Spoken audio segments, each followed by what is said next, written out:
I think I was in maybe 7th grade when I first heard the term inflation, and I heard it in the means of like an economic, stance where it's like, hey, inflation with currency and money and economics. And I was like, okay, well, what is that? Right. And I thought about a basketball. I was big into basketball, and I thought about when you inflate a basketball, you pump it up with more air. Okay. And so I wasn't off. I wasn't wrong, because that is kind of a definition of inflation.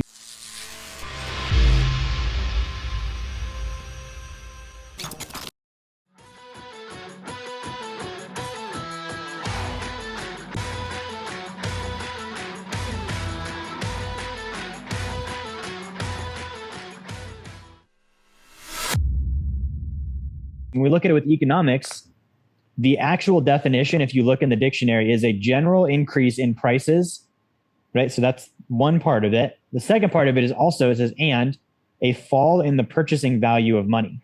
Can I put little quotes around money, because money is not what we use today. We use currency.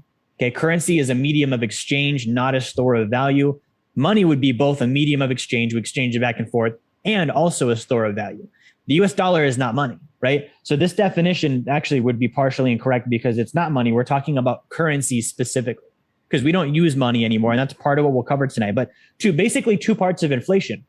Prices go up. Now it says general, right? General means in a very broad sense, a very broad increase, right? So there's economics, and economics, there's macro, big picture, and then micro, small picture, right? I like to relate this to the weather. Micro means it's raining in Tampa. That's where I'm at. Right now it's raining in Tampa. That doesn't mean it's raining in the United States.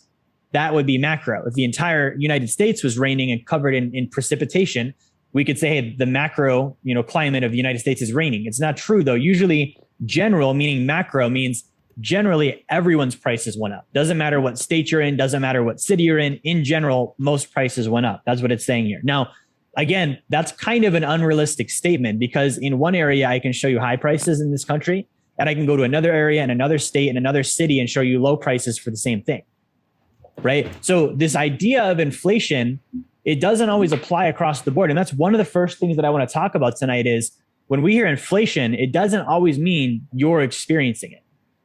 Okay. Sometimes it means you are, but it doesn't mean everyone else is, right? So we have to also remember the original definition of economics. The derivation of that relates to your own personal household. It means the management of a household. So when we talk about economics, I don't want you thinking about the United States, because you're not the United States. Okay. You're you and your family. And so your economics are relating to you and your family, not the general broad brushstroke of the United States. Okay. Because that's just this big giant group of everyone. And when it's everyone, it's no one. Okay. Because you can't force everyone to change their economic habits, but you can do that with yourself. So, okay, general increases in prices, fine. Prices went up in general. Let's say a large area, many different areas across the country saw that increase. And then this is the one that does impact everyone: a fall in the purchasing power, the purchasing value of money, okay, or currency, which would be the rightful term for it. I graphed this out: goods and services, the prices of them going up. Part one. Part two, purchasing power going down. Okay. Now think about that. That's two separate things. And this is good, because that actually is the case. When inflation happens, prices could have gone up. It doesn't always have to do with currency, right? Or currency power, purchasing power could have gone down. It doesn't always have to do with prices. Okay, if I don't get that, and I have a very one-track minded definition of inflation, right? So if I'm from the school of thought where inflation only means that the consumer price index went up, which means the measurement of the prices of goods and services in a certain basket of items across the broad general area of the country increased, then I'm only getting one half of the definition. And so I'm only measuring half of the inflation, right? So CPI, consumer price index, could be said to be half of inflation, because it's only measuring the prices. The other part of inflation would be the fall in purchasing value of the currency that we're using.